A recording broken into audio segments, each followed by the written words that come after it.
मंगनी हो जानी गली च तो उन्हें गली ना लंघना कि मेरी मंगेतर दी मंगनी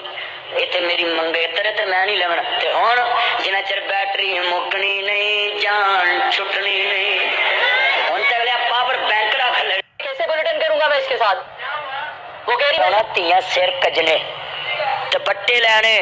हुण बाप नाल बैठ के नाले टीवी वेखदा नाले सिगरेट पींदा इधर चैनल बदली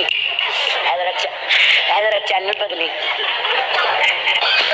होती लड़की होती तो कहती एक्सक्यूज मी आपका नाम क्या आपके पापा का नाम क्या आपकी सिम कौन सी है कौन सा नेट यूज करते हैं कहाँ रहते हैं आपकी आईडी का क्या है मसला किधर रहते हैं मैंने आपको कहीं देखा है किधर मिलेंगे जफरवाल के चौक में जो शैल का पंप है ना तुम इधर अन्ना मंडे श्रीनिया पापो अपने जिन्हों पूछो मैं जनती जिन्हों पूछो मैं मुसलमान जिन्हों पूछो मैं दीन दा ठेकेदार ते जदों कोई कुड़म घर च आ जान अव्वल ते मकलावे ते कम मुक जांदा बस कुड़ी मुंडा ही आया करे क्यों हुण ते भाई इत्थों जुमा पढ़ के निकलिए ना जुमा पढ़ के निकलिए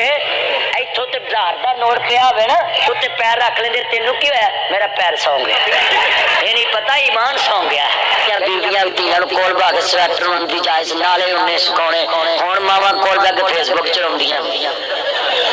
नाल धीआं चलाउंदियां नाल पुत्तर चलाउंदे ने उन्हें चलो भावें दुध उबल जावे वो मंजूर है पर खलोई खलोई जरा मैं मैसेज पढ़ लवां कहंदा साडियां नानियां दा निकाह मैं पढ़ाया ताड़ियां मावां दा निकाह मैं पढ़ाया 100 तो उत्ते मेरी उम्र है ताड़ियां अन्ना च बांगा मैं पढ़ियां सारे जग नूं बूथी विखाई है मेरे वाली कहता जी पापा आ गया मैंने आपसे कहा था 2 सीटी के बाद गैस बंद कर दीजिएगा बेटे मैंने बड़ी कोशिश की मेरे को सीटी बजानी नहीं आती